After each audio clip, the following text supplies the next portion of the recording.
Alléluia. On va faire les offrandes après. J'ai envie d'aller vers vous, avec le message par rapport au don qui a été apporté. Je sens qu'il faut que je puisse rebondir dessus. Parce que vous allez comprendre. Là, l'Esprit de Dieu, est là. Il parle au milieu de nous et je crois que c'est le moment pour nos cœurs de pouvoir recevoir ça. Alléluia. Seigneur Dieu, je te remets ce temps, Seigneur, de parole. Et pour nos cœurs, Seigneur mon Dieu, qu'ils soient grand ouverts, réceptifs, Seigneur, à ce qui sera dit, Seigneur mon Dieu, que ce qui sera, Seigneur mon Dieu, de l'homme puisse s'effacer, Seigneur, pour laisser toute la place, Seigneur, à ce que toi tu veux dire, Seigneur, à travers l'Esprit de Dieu. Merci pour tout, Jésus. Amen. Amen. Alléluia. Tu vois, Gabriel, j'espère que c'est parti. Ah, formidable. Comme j'ai dit dimanche dernier, on va partager ensemble la suite en fait du message de dimanche passé où j'avais beaucoup de choses à dire. Et c'était bien de le faire en deux fois. Donc on avait partagé ensemble cet aspect de porter du fruit en abondance. Et on avait lu ensemble dans Jean 15. Si tu peux remettre, je crois que c'était la version du semeur, je crois. Du semeur, Jean chapitre 15. Et dans un premier temps, on va dire les versets 1 à 8. Je vais attendre que tu l'affiches, parce que moi j'ai la seconde. Jean 15, merci, c'est ça. Voilà, je suis le vrai plan de vigne, ou d'autres versions on dit je suis le vrai cep, et mon père est le vigneron. Tous les sarments en moi qui ne portent pas de fruits, il les coupe, et tous ceux qui en portent, il les taille, afin qu'ils produisent un fruit encore plus abondant, où il les émonde. Vous aussi, vous avez déjà été purifiés grâce à l'enseignement que je vous ai donné. Demeurez en moi, et moi je demeurerai en vous. Un sarment ne saurait porter du fruit tout seul, sans demeurer attaché au cep. Donc si je ne suis pas attaché au cep, c'est impossible de porter du fruit. Il en est de même pour vous. Si vous ne demeurez pas en moi, vous ne pouvez porter aucun fruit. On va jusqu'au verset 8. Je suis le cep de la vigne, vous en êtes les sarments. Celui qui demeure en moi et en qui je demeure portera du fruit en abondance, car sans moi, vous ne pouvez rien faire. Si quelqu'un ne demeure pas en moi, on le jette hors du vignoble, comme les sarments coupés. Ils se dessèchent, puis on les ramasse et on y met le feu et ils brûlent. Mais si vous demeurez en moi et que mes paroles demeurent en vous, demandez ce que vous voudrez, vous l'obtiendrez. Si vous produisez du fruit en abondance et que vous prouvez ainsi que vous êtes vraiment mes disciples, la gloire de mon Père apparaîtra aux yeux de tous. Et on s'était arrêté là. Et on va lire maintenant les versets 9 à 17 pour avoir tout l'ensemble. 9 à 17, c'est vrai. Comme le Père m'a toujours aimé, moi aussi je vous ai aimé. Maintenant, maintenez-vous donc dans cet amour. Si vous obéissez à mes commandements, vous demeurerez dans mon amour, tout comme moi-même j'ai obéi aux commandements de mon Père et je demeure dans son amour. Tout cela, je vous le dis, pour que la joie qui est la mienne vous remplisse, vous aussi, et qu'ainsi votre joie soit complète. Voici quel est mon commandement. Aimez-vous les uns les autres, comme moi-même je vous ai aimé. Il n'y a pas de plus grand amour que de donner sa vie pour ses amis. Vous êtes mes amis si vous faites ce que je vous commande. Je ne vous appelle plus serviteur, parce qu'un serviteur n'est pas mis au courant des affaires de son maître. Je vous appelle mes amis, parce que je vous ai fait part de tout ce que j'ai appris de mon Père. Ce n'est pas vous qui m'avez choisi, c'est moi qui vous ai choisi. Je vous ai donné mission d'aller, de porter du fruit qui soit durable. Alors le Père vous accordera tout ce que vous lui demanderez en mon nom. Voici donc, je vous commande, aimez-vous les uns les autres. Amen. Donc là, on a le passage au complet maintenant.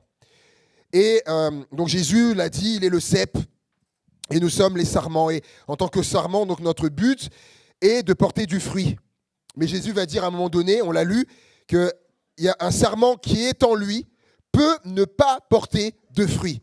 Je répète, un sarment qui est en lui peut ne pas porter de fruits. On a vu, donc, dimanche dernier, des raisons qui peuvent faire qu'un sarment ne porte pas de fruits. On a vu, par exemple, il y a, donc dans les vignes, il y a des maladies, ce qu'on appelle des maladies de vigne. Par exemple, donc, on en a vu deux, le principal qui s'appelle l'oïdium et le mildiou. Et la maladie spirituelle, lorsqu'on regarde les Écritures, la maladie qui touche l'homme spirituel, comme on l'a dit dimanche dernier, c'est le péché, la maladie spirituelle. Et j'ai dit également, bien sûr, il faut des solutions. On va le voir, pour les vignes, il faut des solutions. Et donc, pour cette maladie qui est le péché, bien sûr, je l'avais dit, la solution était le Christ, le sacrifice du Christ, notamment le sang de Jésus. Mais en y repensant cette semaine, je me suis dit, donc je suis passé comme ça et je suis allé à autre chose. Et je me suis dit, ça mérite quand même approfondissement, ça mérite quand même d'aller plus loin par rapport à ça. J'ai été regarder donc les solutions que les vignerons, ceux qui ont des vignes, pour traiter par exemple les maladies de la vigne, qu'est-ce qu'ils font? Notamment pour l'oïdium, j'ai été voir, et notamment l'oïdium, en fait, c'est mis, donc si tu découvres un dépôt blanc sur les feuilles ou les pousses, tu peux enlever l'oïdium en le lavant. Ils disent en le lavant. Un traitement chimique avec des fongicides n'est pas nécessaire pour l'oïdium. Il vaut mieux prendre un chiffon doux, une éponge, essuyer les zones touchées. Tu peux éliminer le dépôt superficiel et le travailler avec précaution pour ne pas endommager les feuilles. Donc l'oïdium, non, on va le mettre après, pas tout de suite. En fait, tu peux laver en fait cette maladie-là, les couches qui sont dessus, tu peux le faire en lavant ce qu'il y a dessus. Et ça c'est fort. Parce que Apocalypse 1, verset 6 nous dit « À celui qui nous aime,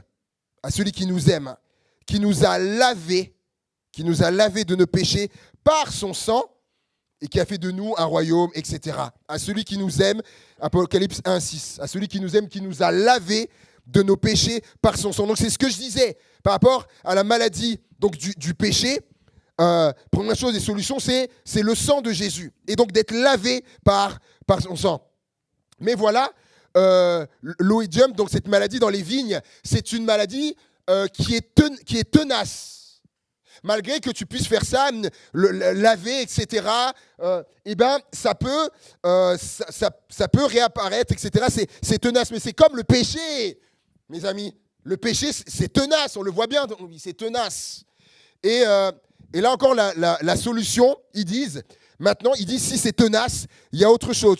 Il dit, tu fais une solution, une mixture. J'ai été regarder plusieurs sites et on retrouve la même chose. Il y a plein de moyens, mais ils disent que l'un des moyens les plus efficaces, écoutez bien, c'est fort, c'est le mélange de lait et d'eau.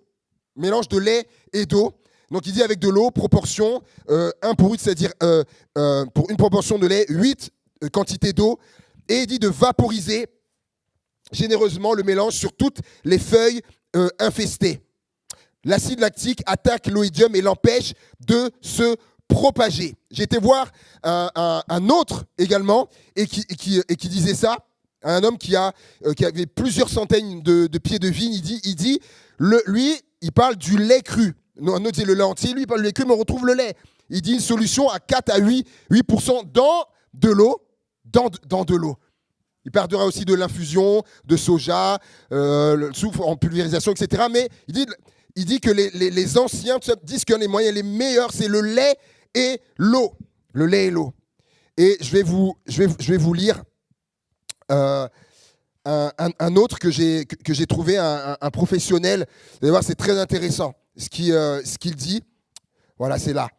Il explique qu'il existe de nombreux traitements biologiques, mais nous allons tester ici le lait. Il dit tout simplement le lait de vache. Traitement approuvé par nos anciens et ses propriétés antifongiques reconnues font du lait un traitement efficace dès l'apparition des premiers signes de la maladie. Il fait une préparation à partir d'un demi-litre de lait écrémée ou demi-écrémée, diluée dans 5 litres d'eau de pluie. Mélangez bien, pulvérisez-la toutes les semaines avec les doses à respecter spécifiquement. Et je trouve que c'est fou parce que ce que la parole de Dieu dit, regardez, on va lire ensemble. Je crois que j'ai mis dans le diapo, s'il te plaît. Regardez ce qu'il est dit dans Éphésiens, chapitre 5 et verset 25. Regardez, hein. Mais que chacun aime sa femme comme Christ a aimé l'Église et s'est livré lui-même pour elle, afin de la sanctifier et la purifier donc par le lavement et en la lavant par l'eau de la parole. Oh mes amis, attendez, l'eau, comme ils disent. 1 Pierre 2,2, dans la version du Semeur, comme des enfants nouveau-nés, désirez ardemment le lait pur de la parole, l'eau et le lait. Et en fait, ils expliquent pour traiter cette maladie de péché, en fait, il faut qu'il y ait cette pulvérisation, vous avez vu, de Dieu, de la parole de Dieu, en fait, sur nous et dans nos vies. Il faut le sang de Jésus, donc laver, on l'a vu. Et c'est tenace, il faut de l'eau et du lait. Donc, l'impact de la parole de Dieu dans nos vies. Et en parallèle, cet homme, il va dire, qu'il s'appelle Tom, il va dire, en parallèle, il dit supprimer les feuilles ou parties qui sont malades régulièrement. Il dit, lorsque vous voyez des feuilles régulièrement qui sont malades, il dit, il faut les supprimer, il faut les enlever. Il faut les enlever. Tu peux mettre la diapo d'avant, s'il te plaît. Je crois la diapo d'avant. Donc ça c'est l'oïdium, la maladie de l'oïdium. Donc le lavement, pulvérisation du lait, de l'eau. Et celle d'après, s'il te plaît, c'est l'autre maladie. C'est le mildiou. Et c'est intéressant parce que ça, par contre, on ne peut pas traiter en lavant ou avec l'eau, lait. On ne peut pas. Quand tu as ça, c'est mort en fait. Le seul moyen, c'est d'enlever toutes les parties malades, de toutes les enlever. Sinon, en fait, ça va se propager. Ils le disent, dès que tu découvres du mildiou, tu dois immédiatement enlever les parties malades. Il faut aussi garder un œil sur le sol. Il ne doit pas y avoir de feuilles ou de résidus de coupes infestées qui tombent même sur le sol, parce que c'est à proximité du pied de vigne. Ça peut repartir et du coup et contaminer encore. Il dit un petit reste de mildiou suffit pour que le champignon se développe à nouveau et puisse se propager. Vérifie également les plantes voisines, donc dans la vigne, celle d'à côté qui colle. Hein. Si la maladie s'est déjà propagée, tu dois également enlever toutes les parties malades. Oh, mes amis, ça nous parle du contact, en fait, du contact. En fait, et parfois, Dieu, en fait, mis l'image là. Alors c'est pas un pied c'est pas de la mine. Hein. J'ai pris du coup une branche parce que j'aurais quand même regretté d'enlever du raisin. Non, j'ai trouvé une branche et en fait, ça m'a tellement parlé. En fait, s'il y a des parties qui sont malades, du coup, et ben en fait, il dit, tu dois enlever, en fait, celles qui sont malades, comme ça là, tu dois les enlever. Tac. Ah, pardon. Oui, ceux qui sont sur Internet, c'est vrai, ceux qui sont sur Zoom. Et donc, tu dois enlever donc, les parties malades pour pas que ça se propage. Le contact. Et vous savez, des fois, Dieu va être, en fait, parce que Dieu veut qu'on porte du fruit. Et du fruit en abondance. Donc, des fois, Dieu va être obligé d'enlever, en fait, dans nos vies, des choses avec lesquelles nous sommes en contact, ou des fois des personnes avec lesquelles nous sommes en contact, qui sont néfastes. Comme le mildiou est néfaste pour la vigne, sinon il y aura pas de raisin. Et qui sont néfastes pour nous, ou vont nous empêcher, soit ces choses, ou ces personnes vont nous empêcher de porter du fruit, et Dieu va devoir enlever. En fait, je ne sais pas si vous avez déjà remarqué, moi je l'ai vécu, mais on ne comprend pas des fois, il y a certaines personnes qui, c'était pas, comment dire ça, ces personnes-là n'étaient pas vraiment top pour nous, et puis on ne comprend pas, et la vie fait que, ou peu importe, des personnes des fois, elle s'éloigne. Je connais quelqu'un dernièrement qui m'a dit ça. Elle n'a pas compris. La personne, elle était toxique pour elle. Et elle n'a pas compris. La personne, à un moment donné, voulait plus avoir de lien, etc. Tout ça. Mais des fois, c'est Dieu qui est derrière ça. Il enlève parce que Dieu, il veut qu'on porte du fruit. Ici, il y a quelque chose, comme une maladie qui va empêcher ça. Dieu, il faut qu'il enlève des choses, des gens. Et les raisons qui peuvent faire qu'un sarment ne porte pas de fruits, on l'a vu. Donc il y a les maladies et aussi il y a les ravageurs. Il y a les ravageurs. On l'a vu, le premier qu'on a vu, c'est le renard. Je crois que j'ai mis le passage lequel on a lu. Prenez-nous les renards, les petits renards qui ravagent les vignes, car nos vignes sont en fleurs. Je ne vais pas redire ce que j'ai dit dimanche dernier. Ceux qui l'ont pas vu, ce qui est formidable, c'est que c'est enregistré. Vous pouvez revoir donc la vidéo où je parle de ça. Et dans le Cantique des Cantiques, la vigne, c'est le symbole de l'amour. Parce que le Cantique des Cantiques, c'est un échange entre deux amoureux, entre Salomon et sa bien-aimée. Et c'est un échange comme ça de deux amoureux.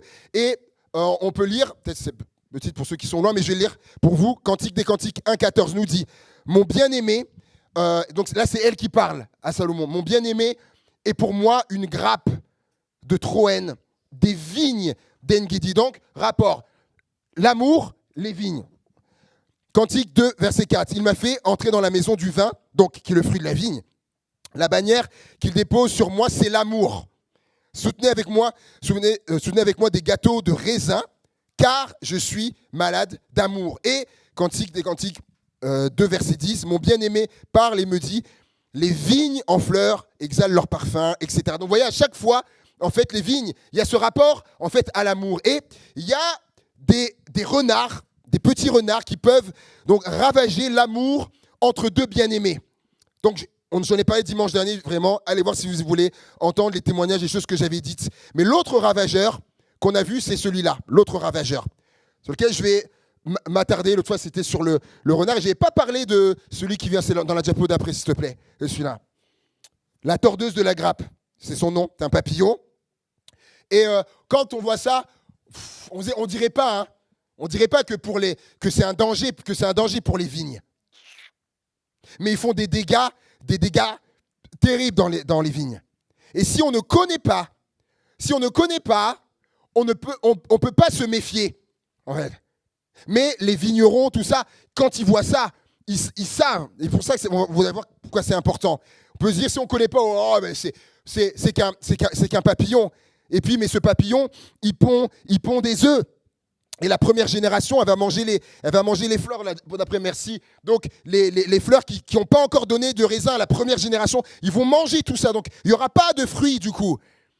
Et la deuxième génération, donc, elle va s'attaquer donc au raisin qui est déjà arrivé et ils vont manger ça.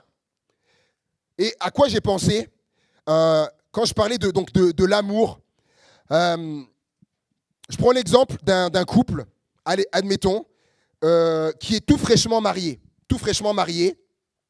Le raisin, il n'est pas encore arrivé à maturité. Tu peux mettre la diapo d'avant, s'il te plaît.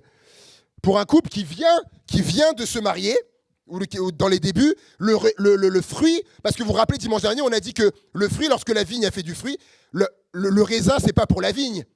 Donc, le fruit que je vais porter même dans le mariage, c'est pas pour moi, c'est pour l'autre. Il y a un fruit qui est pour l'autre. Et donc, dans le début de mariage, d'un jeune couple, par exemple, le raisin, il n'est pas encore arrivé à maturité. Et imaginez qu'il y a un des deux qui est, par exemple, un collègue qui t'invite, qui invite à aller boire un verre. Qui invite à aller boire un verre après le boulot. Certains pourront dire, oh, mais David, c'est qu'un verre. C'est qu'un verre avec une personne qui est mariée. Hein. La femme va dire, oh, c'est qu'un verre. Je vais boire un verre avec mon collègue après le boulot, ou inversement. Le mari, non, c'est rien, David. Je vais aller boire un verre avec ma collègue après le boulot, ma femme. Et alors, attendez, je vais plus loin. Et puis que la mari va dire à ton mari, chérie, après le boulot, ne t'inquiète pas, je vais aller boire un verre avec un collègue à moi, à la part Dieu. Ne t'inquiète pas, si tu ne me vois pas rentrer, chérie, t'inquiète pas. Ou inversement, le mari qui dit à sa femme, oh, ne t'inquiète pas, il y a une collègue qui m'a invité à aller boire un verre avec elle. Je ne rentrerai pas à la maison tout de suite, mais ne t'inquiète pas, on va boire, c'est juste un verre. Alors, dans, dans les couples, tout ça, chacun voit. Mais alors, si, je ne sais pas si Patrice c'est venu, je ne sais pas, peut-être, hein, elle dira, oui, vas-y, en tout cas, moi, si je dis ça à ma femme, oh, n'inquiète pas, après ma journée, je vais aller boire un verre avec mes amis. Et pourquoi je dis ça? Vous savez, il y a des gens, certains vont dire, non mais David, tu sais, non mais il n'y a pas de risque. Parce que mon collègue ou ma collègue, il sait que je suis marié. Il le sait. Les amis, vous savez, il y a des gens, ça ne les freine pas. Je me rappelle quelqu'un qui, lui, n'avait pas de souci, hein, pas de souci à contacter les femmes mariées, tout ça. Et puis, bien sûr, c'était pas dans l'église. Et ce gars de dire, mais tu sais, la dame lui avait dit, non, mais elle lui a dit, moi, je suis marié. Et vous savez ce qu'il lui avait répondu, cet homme? Il lui avait dit, non, mais moi, je suis pas jaloux. Non, mais il y a des gens, ça ne les dérange pas. Il y a même des gens, c'est même un défi. C'est un défi pour certains, c'est un jeu. Et rappelez-vous, les renards, dimanche dernier, c'est les renardeaux, lorsqu'ils jouent dans les vignes avec leur queue, ils font tomber les vignes qui sont en fleurs et il n'y a pas de raisin. Le jeu, vous savez, il y a des couples qui ont volé en éclats à la base. C'était juste un verre. C'était juste un verre. Et puis ça s'est transformé en resto. Puis une invitation comme quelqu'un que je connais. C'était juste un verre. Et puis après, il a invité, c'était le resto après. Et puis après, il avait invité, il dit, tiens, tu ne pourrais pas passer à la maison. C'est le fameux papillon qu'on a laissé. Oh, mais ça paraît insignifiant. Et puis, au lieu de le tenir à distance de la vigne, il a pondu des œufs et des larves sont sorties et ont mangé les fleurs de raisin. Et quelqu'un d'autre a mangé les raisins que le mari ou la femme devait manger. Vous savez, pas juste valable pour les jeunes couples, mais même pour les couples plus mûrs qui ont 20 ans, 30 ans ou même plus. Parce que la différence, c'est que pour les couples plus mûrs, c'est qu'il y a déjà du raisin. Il y a déjà du raisin qui est produit depuis des années. Et s'il se passe quelque chose comme ça, oh non, mais c'est juste un verre, on va juste comme ça. Ça, c'est comme les larves de la deuxième génération qui mangent les raisins mûrs. Si je suis un mari et que les raisins, vous savez, si je suis un mari et que le raisin, le raisin que je dois manger, que ma femme doit me donner, si c'est comme ça, avec certains qui sont déjà tout mangés, mais les amis, ça a l'air inoffensif, On se dit, oh, mais c'est juste, c'est rien du tout. Et il y a autre chose. Lorsque je travaillais dans le séculier, quand j'étais plus jeune, je travaillais des fois en tant que brancardier. Et puis, donc il y avait les collègues, tout ça. Et puis, tu vois, il y avait plusieurs des collègues. Là, c'était féminine. Et des fois, elle disait, lorsqu'elles elles avaient vu d'autres collègues dans l'hôpital, etc., ou quoi, des hommes, et des fois, elles en parlaient, elles disaient, oh, dis donc, t'as vu un tel, etc., oh là là, comment il est beau, nanana. Mais sauf que mes collègues, elles étaient toutes mariées. Mais alors, là aussi, certains vont dire, non, mais la vie, non, mais c'est rien. Dieu nous a créés avec des yeux. Et en fait, je me rappelle, certains disaient, non, mais... Et c'est comme si elle s'excusait derrière, elle disait, non, mais je regarde juste, hein. Je regarde juste, je touche pas. On touche pas. Et tout ça, tellement ça m'a marqué. Et une autre qui disait, non, mais tu sais, on peut regarder la marchandise, hein, sans l'acheter. Hein. Oh, juste regarder. Et certains vont dire, non, mais elle disait, je fais pas de mal. Je regarde juste. Vous savez, ça, c'est un raisonnement qui est dangereux. Est-ce que, je me rappelle lorsque j'étais jeune, un rassemblement de jeunesse, et il y a le pasteur Christian Robichaud qui nous raconte un témoignage, ça m'a marqué. Il raconte qu'un jour, il était en train de marcher avec un ami à lui. Ils étaient en train de marcher. Je ne me rappelle plus. Je crois que c'était genre dans une grande surface, un truc comme ça. Un hypermarché, j'ai vu. Et il dit, ils étaient en train de marcher avec son ami. Et puis, arrive en face une femme qui arrive en face, qui va marcher. Voilà, habillée, voilà, sont un peu, on va dire, affriolantes. Et du coup, elle passe. Et puis, lorsqu'elle les dépasse, ils étaient là, ils parlaient, tout ça. Et il nous raconte que son ami, la femme passe, et son ami est là, il est là, comme ça. Il regarde la femme. Et donc, le pasteur qui sort au bichot, il nous dit, mais il dit à son ami, mais qu'est-ce que tu fais? Mais il dit, c'est quoi? C'est comme le papillon, c'est quoi? C'est rien. Je regarde juste. Et il nous raconte avec émotion. Il nous raconte avec émotion que par la suite, son ami, il va divorcer. Par la suite, il va divorcer d'avec sa femme. Pourquoi? Mais pour cause d'adultère. Parce qu'il a trompé sa femme avec une autre femme. Pour se dire, oh non, mais c'est rien, mais c'est qu'un regard. En fait, j'ai compris une chose cette semaine en méditant sur ça. Au bout de 20 ans que je lis ce passage, il y a eu comme un éclairage quand Jésus il dit que celui qui regarde une femme pour la convoiter a déjà commis adultère dans son cœur. Et jusque-là, depuis plus de 20 ans, je lis ça comme ça.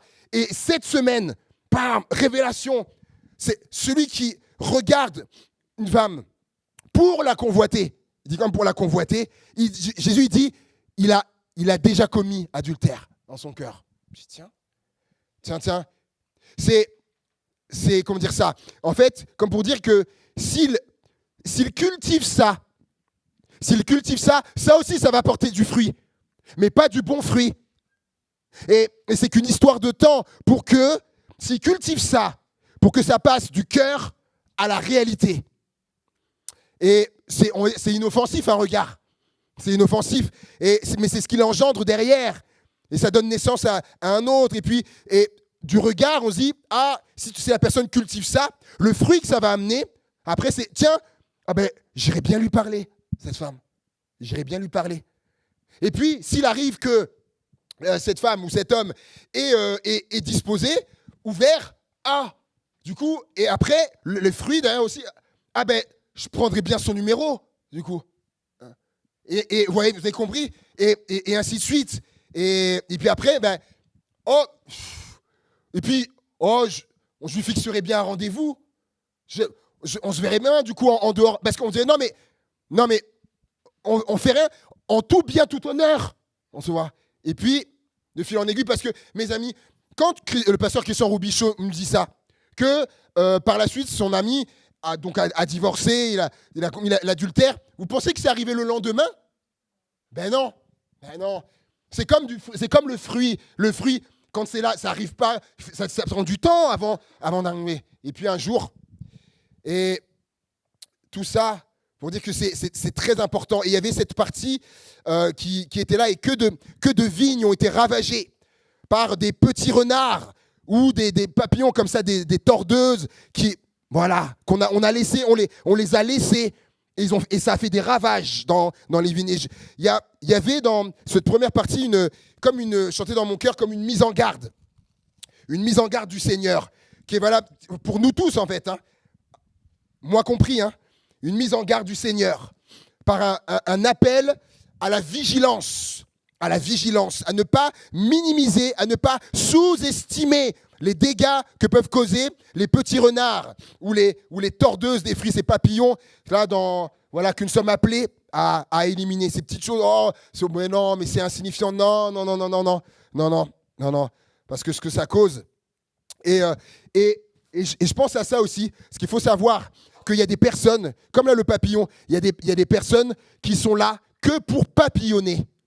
Alors quelqu'un? Oui, il y a des personnes qui sont là que pour papillonner. C'est pour ça qu'il faut faire très, très attention. Et la deuxième partie, deuxième et dernière partie, maintenant, c'est quel fruit porter du coup? Quel fruit porter? Alors ce terme de fruit, ne fait pas référence à des fruits matériels ou physiques, hein, mais au résultat spirituel d'une vie qui est attachée à Jésus, le fruit que Jésus veut qu'on porte. Cela se voit par des actions, des attitudes visibles qui sont la conséquence, donc le fruit de l'influence du Saint-Esprit dans une vie. Et le premier fruit, c'est l'amour. Le premier fruit, c'est l'amour. Quand on lit dans Jean 15, quand Jésus va dire, donc, afin que vous alliez, et c'est le verset 16, je crois, Jean 15, 16. Voilà. C'est pas vous qui m'avez choisi, mais je vous ai choisi. Je vous ai donné une mission. Une autre version dit, afin que vous alliez et que vous portiez du fruit et ce fruit demeure. Alors le Père vous accordera. Et donc, il parle du fruit là, et juste après, s'il te plaît, le verset juste après, qu'est-ce qu'il va dire ? Voici donc ce que je vous commande, aimez-vous les uns les autres. Premier fruit, c'est l'amour. Et selon vous, est-ce que c'est étonnant ? Vous connaissez Galates 5, 22 ? C'est quoi Galates 5, 22 ? Le fruit de l'esprit. Et est-ce que vous avez remarqué d'ailleurs quelque chose que on dit souvent nous les fruits de l'esprit, mais on va voir comment il le dit. Tu peux mettre Galates 5, 22 s'il te plaît. Peut-être différentes façons de Galates 5, 22, ouais, s'il te plaît. Voilà, regardez ce qu'il dit. Mais le fruit, c'est très intéressant. Le fruit, tout ça forme un fruit. Le fruit de l'esprit, c'est l'amour, la joie, la paix, la patience, la bonté, la bienveillance, la foi, la douceur, la maîtrise de soi. Et regardez ce qui est en premier, c'est quoi ? Premier fruit, l'amour. Donc c'est pas étonnant. Là on voit la cohérence de Jésus. Le premier fruit c'est l'amour. L'amour.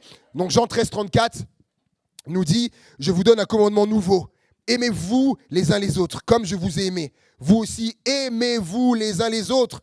À ceux-ci, tous connaîtront que vous êtes mes disciples si vous avez de l'amour les uns pour les autres. Jean 13, 34. Et Jésus ne dit pas, c'est à vos miracles qu'ils verront que vous êtes mes disciples. Non, Jésus ne dit même pas, c'est à votre parler en langue qu'ils verront que vous êtes mes disciples. Il dit même pas, c'est à vos belles prédications qu'ils verront que vous êtes mes disciples. Même si tout ça, c'est bien et il le faut, Jésus, c'est pas ça. Il dit, ils verront que vous êtes mes disciples si vous vous aimez les uns les autres. S'il y a ce fruit qui est là, il dit à ceux-ci, tous connaîtront que vous êtes mes disciples si vous avez de l'amour les uns pour les autres. En fait, c'est l'amour que l'on se porte les uns aux autres qui va porter du fruit. C'est ça, porter du fruit. Et quel fruit ? Vous vous rappelez, il y a longtemps, j'ai parlé du pasteur Seydou Jibou, et notamment, qui avait dit, lorsqu'il avait suivi sa sœur, donc il s'était converti à Jésus-Christ, et lorsqu'il était entré dans l'église et qu'il avait été bouleversé par une chose, c'était l'amour qu'il y avait dans l'église. Ça l'avait bouleversé. Et ça a produit du fruit, hein, notamment aussi dans sa vie. Et quel fruit d'ailleurs, Seydou Jibou et tout ce qu'il avait. La deuxième chose, c'est la joie. La joie. Non, mais là, peut-être quelqu'un me dira, non, mais David, tu connais pas mon histoire. Tu connais pas mon histoire. Le fruit de la joie, ça va être compliqué pour moi, avec l'histoire que j'ai. Et vous savez, et je le sais qu'il y a des histoires qui sont, d'ailleurs, hein, j'ai donné un témoignage dimanche dernier hein, de Christine Kane. J'irai pas plus parce que j'ai risque que ce dimanche il y a encore aussi un autre enfant. Mais quand vous voyez, je veux dire, c'est une femme qui a la joie. Mais de dire oui, ton histoire elle peut être compliquée et on ne va pas bafouer ça pour dire non, on prend en compte. Mais peut-être quelqu'un va dire, c'est David, pour moi la joie, ça va être compliqué. J'aimerais te dire oui, ça va être compliqué, mais c'est pas impossible. Je vais vous parler de Élodie. Et genre j'ai oublié de remettre, du coup toi ils étaient dans l'autre dimanche dernier, mais c'est pas grave. Élodie, en fait, donc elle était dans le groupe de jeunes qui, quand on était pasteur stagiaire à Nantes, quand on a débuté le ministère pastoral à Nantes, on était donc responsable des jeunes. Et c'est une jeune avec une joie comme comme j'ai rarement vu aujourd'hui. Aujourd'hui, si je pouvais parler des... Merci beaucoup. Une des 3 personnes dans ma vie que j'ai rencontrées les plus joyeuses, elle serait dans les 3. Et pourtant, son histoire. Tu peux mettre la photo, je crois, où on voit la marque. Et donc là, vous voyez qu'elle est brûlée. Elle était brûlée. Donc ça, c'est des opérations, tout ça. Et ça, c'est qu'une partie de son corps. Elle a été brûlée d'en haut jusqu'en bas. Donc tout son corps est comme ça. Et son témoignage, vous pouvez le retrouver sur Internet, tapez Élodie Grandchon, et vous allez voir, là, il y a eu des interviews, tout ça. Et donc, elle était dans le groupe de jeunes. Et elle raconte du coup son histoire, que c'est son beau-père, qui, à un moment donné, a versé sur elle une lotion, du coup, je ne sais plus comment on appelle ça, là, inflammable, là, sur elle, et allumette. Et tout son corps, oui, ça, tout son corps a pris feu. Alors, elle a passé des semaines, vous imaginez bien, comme ceux en début d'année, là, en Suisse, là, des semaines alitées avec comme moi, les bandages, tout ça. Et elle était pas chrétienne. Elle n'était pas chrétienne. Et les gens venaient la visiter. Et notamment, il y a une personne qui venait la voir qui était chrétienne et qui était là. Et puis, à un moment donné, pas de suite, mais qui par la suite a commencé à lui parler du Seigneur. Et au départ, et évidemment, et on la comprend, évidemment, elle ne voulait rien entendre de Dieu. Imaginez, vous êtes jeune, comme ça, et ta vie, elle est impactée comme ça. Elle ne voulait rien entendre de Dieu. Et puis, de fil en aiguille, son cœur a été réceptif au message de cette personne qui lui a témoigné de l'amour, en premier lieu, fruit de l'amour, et elle s'est ouverte. Et puis, je saute les étapes, et puis elle s'est convertie, elle s'est donnée au Seigneur, baptisée, etc. Et donc, elle était dans le groupe de jeunes, et c'est une fille tellement joyeuse, c'en est presque, tu te demandes, mais comme elle le dit lors d'une interview, elle dit, ça c'est Dieu. S'il n'y avait pas Dieu, c'était pas possible. C'est pas possible. Et aujourd'hui, c'est une collègue à nous. Ça veut dire quoi? Eh ouais. Parce qu'avec son mari, ils sont dans le ministère pastoral. Et d'ailleurs, c'était 2 jeunes qui étaient dans le groupe de jeunes. Lui, il est devenu pasteur. Ils sont pasteurs à Antibes. Maintenant, cette jeune fille, c'est une collègue avec son mari. Ils sont collègues à nous. Oh là là, Dieu, il est merveilleux. Et là, et quelle joie ça pour eux. Et quelle joie elle a. Ensuite, il y a la paix. La paix, il y a 2 aspects. La paix, donc la paix intérieure, mais aussi la paix extérieure. Hier, j'étais à la marche de la fraternité. Je n'avais pas prévu, mais j'ai vraiment senti qu'il fallait que j'y aille. Et un jour, vous allez comprendre pourquoi. Le thème, c'était être un acteur de paix. Un acteur de paix. Agir pour la paix. Et la Bible dit d'être un artisan de paix. De quelqu'un qui contribue à la paix, qui travaille à la paix, qui œuvre à la paix pour apaiser, pour réconcilier, pour unir. Ensuite, il y a la patience, un autre fruit, la patience. C'est mon papa, ce qui ressortait lorsqu'il y a eu les obsèques, et notamment les témoignages qui ont été donnés, des choses qui ressortaient de mon père. C'était, la première chose, c'était la sagesse de tous les gens qui témoignaient, famille, amis, les collègues à l'hôpital, tout le monde. C'est la première chose, c'était sa sagesse. Et l'autre chose, c'était la patience. J'en disais, mais il disait Emmanuel, c'était quelqu'un d'une patience. Ma femme, pour vous dire, témoigner, c'est vrai, tellement patient. Mais au début, lorsqu'ils se sont connus avec ma mère, quand ils sont connus avec ma mère, lorsque des fois, je me rappelle, c'est dans leur premier rendez-vous, et ben en fait, lui, il s'était donné un rendez-vous à telle heure, et lorsqu'il y était, lui, au bout de même pas 5 minutes, donc ma mère n'était pas encore arrivée, au bout de 5 minutes, mon père, il a fait demi-tour, il est reparti. Oh. Pour vous dire, au début, c'était pas la patience. Ouais, mais après, à la fin de sa vie, les gens témoignent, disent un homme d'une patience. Une patience. C'est comme Moïse. C'est comme Moïse. Tout de suite, il y a quelque chose. Ah, il a tué. Et puis à la fin, on dit c'était l'homme le plus patient du monde. En fait, il faut le fruit à un moment donné. Et la bonté, qui est faire du bien aux autres. La bienveillance, où il y a deux mots à l'intérieur. Il y a le bien et veillance. Donc, c'est veiller au bien de l'autre ou vouloir le bien de l'autre. Ensuite, il y a la fidélité. La fidélité ou la foi, parce que c'est le même mot. Donc certains ont traduit par fidélité et d'autres ont traduit par la foi, mais c'est le même mot. Moi, j'ai voulu m'axer sur la foi. C'est un fruit qui doit être dans nos vies. Et je pensais aux 12 espions qui ont été envoyés pour repérer le pays de Canaan. Non, pas tout de suite. Et à un moment donné, il y en a 10 qui vont revenir et qui vont dire non, on ne peut pas aller là-bas. On ne peut pas aller s'emparer du pays. C'est des géants. C'est des géants. La ville, elle est fortifiée. Ils sont immenses. On est à leurs yeux comme des sauterelles. On ne peut pas. 10 sur 12 qui disent on ne peut pas. Ils n'ont pas la foi. Il y en a 2, Josué et Caleb.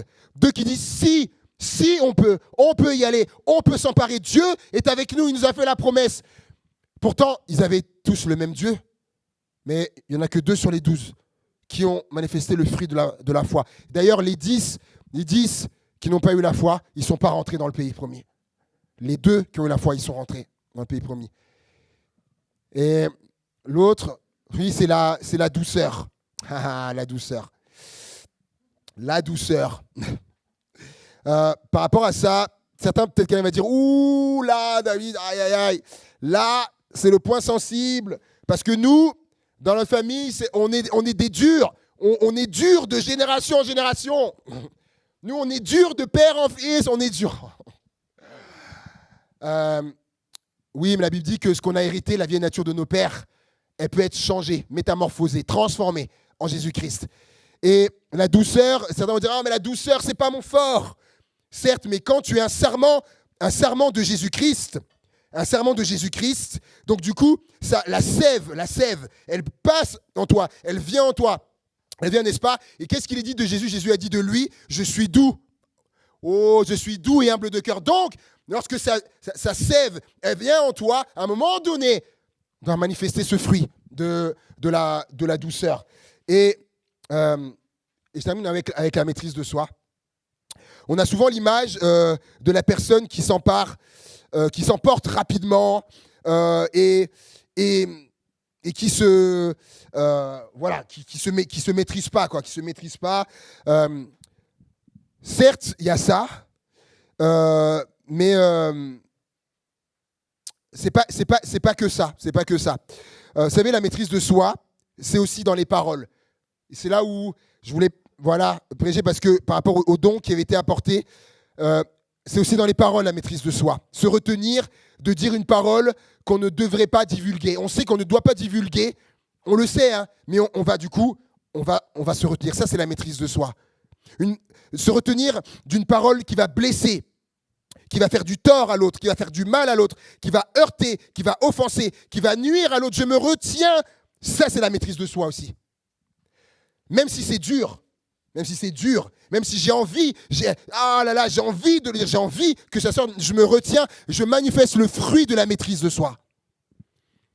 Je suis face à quelqu'un qui fait tout, qui fait tout pour me chauffer. Celui-là, il fait tout pour me chauffer, il fait exprès, mais je garde mon calme. Oh, ça, c'est la maîtrise de soi. On a besoin du Seigneur, hein. Et où on nous fait, ceux qui sont au volant, où on nous fait une queue de poisson au volant. Aïe. Vous savez, il y a des personnes, on ne les reconnaît plus lorsqu'elles sont au volant. On ne les reconnaît plus, c'est dingue. Et comme cette personne qui devenait fou, il devenait fou. Lorsqu'on lui faisait une queue de poisson au volant ou un truc, il devenait fou, il se mettait à poursuivre la personne, hein. Wow, etc. Et des fois même à faire si il pouvait après s'arrêter et faire descendre la personne. Je me dis, fallait pas tomber sur lui, hein. Et puis cette personne, il va se convertir par la suite. Et puis dans ses débuts de foi, Voilà, un jour, c'est sur un rond-point. Il arrive et puis il y a quelqu'un au rond-point qui passe comme ça. Et là, le naturel revient au galop. Ah, il repart, etc. Et du coup, et puis après, il était pas bien. Il était pas bien. Il était pas bien. Il se dit, ah non, voilà, vraiment, je suis pareil avant, etc. Il était déçu. Mais j'aimerais vous dire, en fait, à ce moment-là, vous savez, j'ai oublié de la mettre, mais c'est pas grave. Avant que ça donne du raisin, il y a plein d'étapes, en fait, avant que ça donne du raisin. Il y a plusieurs étapes. Et en fait, c'est juste qu'il n'en était pas encore à l'étape du raisin. C'est tout. Et puis un jour, il est avec quelqu'un qui le connaît. Et là, ils sont en train de rouler. Et puis il y a une personne qui passe comme ça, vraiment, que de poisson, il aurait pu vraiment être grave. Et là, il reste comme ça, etc. Et la personne qui était à côté de lui, qui le connaissait, qui dit, mais tu te mets pas à le poursuivre? Il dit, non. Non, il dit, non, ça sert à rien. La personne ne revenait pas. Et tout ça. Là, mes amis, ça y est, là, on voyait du raisin, là. Là, vous voyez, le fruit, il était là. Et en fait, et je conclue avec ça. Le fruit, il doit se voir un jour. Il doit se voir. On ne peut plus se cacher derrière l'excuse que non, moi j'en suis encore qu'à l'étape de la fleur. Oh, merci Gabriel, il est formidable. Formidable. Vous voyez toutes les étapes avant que ça arrive à ça. Je ne peux pas juste me cacher derrière. Non, David, j'en suis toute ma vie, j'en suis qu'à l'étape F de l'amour ou de la bonté ou de la bienveillance. J'en suis toute ma vie au bout de 10 ans, 20 ans, 30 ans. Non, je ne pourrais pas toujours me cacher. À un moment donné, il faut qu'il y ait du raisin. Il faut que le fruit soit là. Le fruit de l'amour. Le fruit de l'amour, le fruit de la joie, de la joie, le fruit de la paix, le fruit de la vie, le fruit de la patience, le fruit de la bonté, le fruit de la bienveillance, de la fidélité ou de la foi, le fruit de la douceur, de la maîtrise de soi. Et je vais conclure et m'arrêter là avec la dernière image, s'il te plaît. Tu avais mis tout à l'heure. Justement, je vous dis tout à l'heure, quand les 12 espions ont été envoyés au pays de Canaan pour le repérer, ils sont revenus avec ça. Vous connaissez ce texte, avec une grappe de raisin qu'ils portaient, ils devaient la porter à deux sur, avec ce manche-là. Et ça m'a parlé, ça. C'est que quand Jésus l'a dit, je veux, le Père veut que vous portiez du fruit, et du fruit en abondance. En abondance. Certes, il y a la quantité, il veut que vous portiez beaucoup de fruits, beaucoup d'amour, beaucoup de bonté, beaucoup de bienveillance, beaucoup de fidélité, beaucoup de foi, beaucoup de maîtrise de soi, beaucoup de patience, oui, mais pas que. Mais la toute dernière diapo, s'il te plaît, la définition de... c'est ça. On a vu dimanche dernier que l'abondance, le mot que Jésus utilise, périsson, ça veut dire en excès, beaucoup, hors mesure, plus, en superflu, une quantité qui dépasse largement ce à quoi on s'attendrait. Et j'aimerais vous dire que lorsqu'ils sont allés là-bas, ils ne s'attendaient pas à voir ça, du raisin comme ça, si tu peux le remettre, s'il te plaît. Ils ne s'attendaient pas à voir ça. Et j'aimerais te dire, le fruit que tu dois porter, c'est au-delà de ce que tu peux imaginer, de ce à quoi tu peux t'attendre. Vous savez, nous, on est là, fruits de la même couleur, regardez, comme ça. Et regardez un petit peu, une grappe qui doit aller de là, quasiment presque. Et au-delà de ce que tu peux t'attendre. Et ça, c'est ce que Dieu veut pour nous. Du fruit en abondance pour chacun de nous. Amen. Seigneur, merci pour ces moments, mon Dieu. Merci pour cette parole, Seigneur. On te rend grâce parce qu'elle est esprit et vie. Et je prie, Seigneur, que cette parole devienne esprit et vie en nous, Seigneur. Qu'elle devienne vie, qu'elle se manifeste par ton esprit et que ça manifeste cette vie qui est en toi. Et toi, c'est une vie, mon Dieu, qui porte du fruit, qui a même du fruit. Et je prie pour ça, pour nous, personnellement, individuellement, dans les couples, comme j'en ai parlé, Seigneur mon Dieu, mais aussi individuellement, en tant qu'Église, en tant que famille, que l'on puisse porter du fruit et du fruit en abondance, afin que le Père soit glorifié, Père. C'est dans ton nom, Jésus, que j'ai prié. Amen. Amen, amen, amen.